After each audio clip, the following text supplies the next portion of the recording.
Sophie Vingadasson, vous allez nous confirmer que cette guerre en Ukraine, l'outre-mer la suit avec attention. Certains ultramarins étaient sur place quand les troupes russes ont envahi l'Ukraine, Sophie?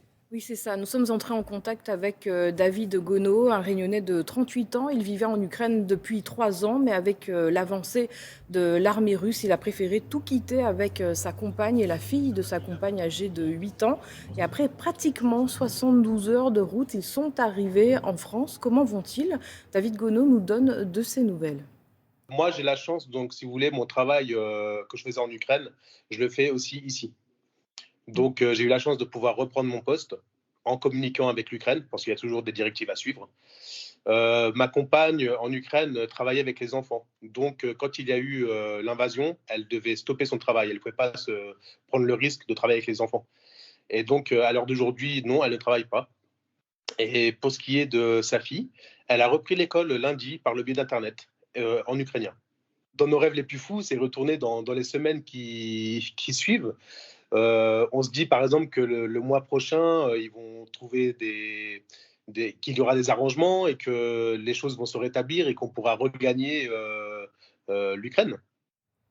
Ah, David a donc quitté l'Ukraine et garde cet espoir d'y revenir assez rapidement. Outre-mer, il y a des Ukrainiens qui vivent aussi cette guerre à des milliers de kilomètres de distance. Oui, ils sont inquiets, on le comprend, comme Ludmila Oudo. Cela fait 7 ans qu'elle gère un restaurant avec son mari à Déesse, c'est au nord-ouest de l'île. Son père est en Ukraine, on va le voir.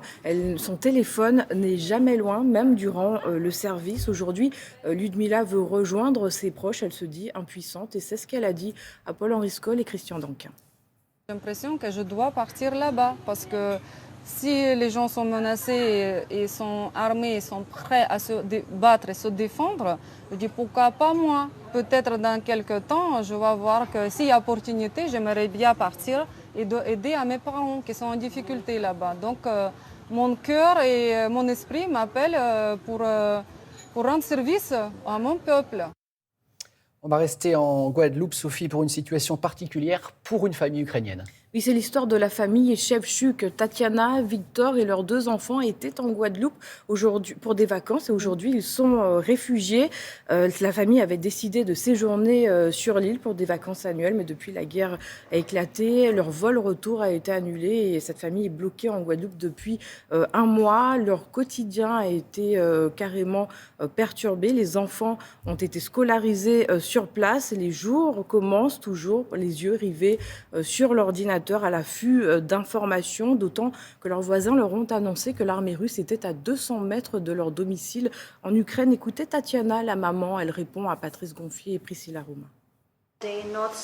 Notre journée ne commence pas par un bonjour ou une ambiance détendue. Tous les jours, nous consultons nos téléphones pour voir si nous avons reçu les messages de nos proches, car nous savons qu'ils ne sont pas du tout en sécurité. Nos voisins nous ont raconté que des tanks russes étaient stationnés tout près des maisons et que des soldats russes dans le village, à la recherche de ressources comme l'essence ou même la nourriture, tiraient à vue sur les habitants.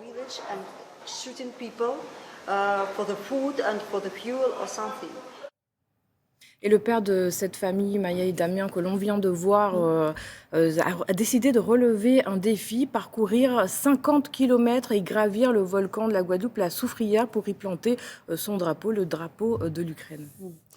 On voit également que la population outre-mer, comme en métropole, est extrêmement solidaire. On va voir en Nouvelle-Calédonie, par exemple, la communauté catholique a répondu à l'appel du pape François, une journée de jeûne et de prière pour la paix en Ukraine. La chorale de Montravel, située à Nouméa, a chanté en ukrainien une ode à la liberté. C'est un acte de foi pour agir malgré la distance et qui devrait se renouveler. Et puis enfin, pour terminer cet appel à la solidarité des maires de Saint-Pierre et de Miquelon, Yannick Combré à gauche et Franck Detcheverry à droite proposent un accueil même temporaire des réfugiés ukrainiens. Les municipalités disent ne pas pouvoir rester insensibles face à ce drame. Merci beaucoup, Sophie.